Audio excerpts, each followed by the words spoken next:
You ever stop and think about those huge companies that are kind of hiding in plain sight? I mean, their products are everywhere, your kitchen, your bathroom, all over the house, but you probably don't even know their name? Well, today we're going to pull back the curtain on one of the biggest. So take a look at these: Dove soap, Lipton tea, and Axe body spray. What could they possibly have in common? I mean, at first glance, not a whole lot, right? One's a bar of soap, one's a tea bag, and the other, well, it was the signature scent of pretty much every middle school locker room back in the day.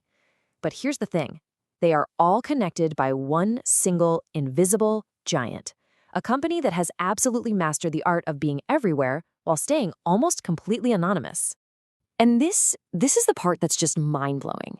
The company that owns all those brands, they say that on any given day, 2.5 billion people use one of their products.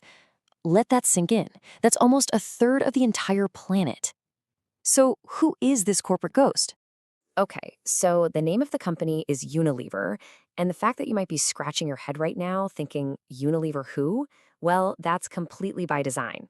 They've perfected this strategy of, invisible branding, letting their individual products grab all the attention while they stay in the background.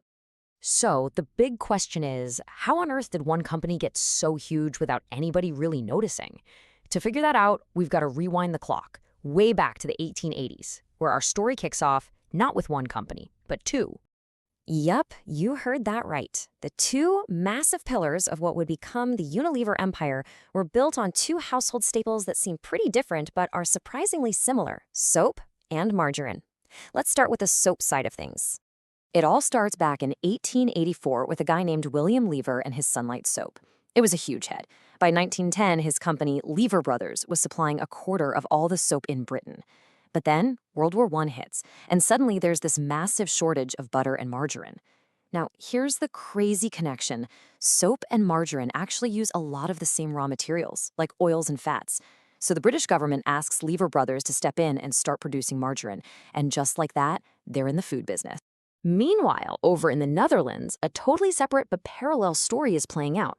You had these two families, the Jurgens and the Vandenbergs, and they were just fierce rivals in the butter and margarine game. They were based in the same town, constantly competing for years. Finally, around 1908, they realized they'd be a lot stronger together, and they formed a profit-sharing deal. By 1927, they made it official and merged to become Margarine Union. So here's the crucial part. This is where it all comes together. You had these two massive companies that were basically mirror images of each other. You had Lever Brothers, who kind of majored in soap but were minoring in margarine.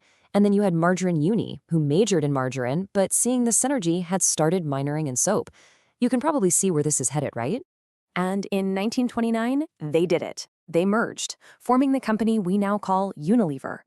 It was just a perfect fit, creating this absolute powerhouse in both personal care and food right from day one. But believe it or not, the merger was really just the beginning. So with that solid foundation in place, Unilever spent the next 100 years or so on one of the most epic corporate shopping sprees in history, quietly buying up hundreds of brands that you definitely know and probably love. Just to give you a sense of the sheer scale we're talking about, back in 1999, the company announced it needed to simplify things. Their big plan was to trim their portfolio down to a core 400 products.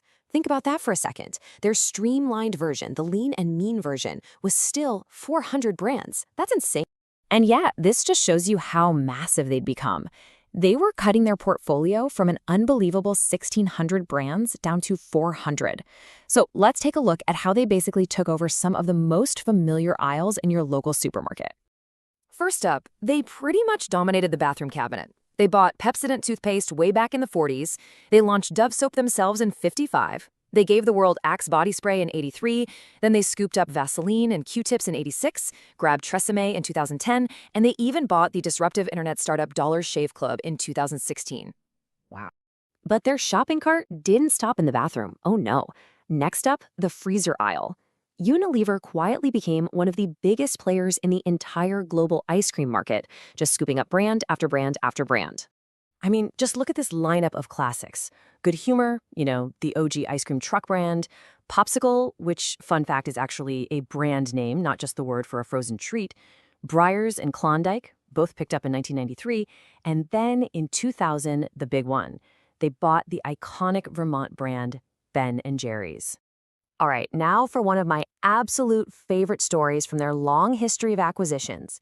It's a little puzzle you might have even seen in your own pantry. The Tale of Two Mayos. It's actually pretty simple when you break it down. There was a deli owner named Richard Hellman who started selling his amazing mayonnaise on the East Coast. Then, a West Coast company called Best Foods wanted to expand, so they bought his company in 1932. But here's the brilliant part.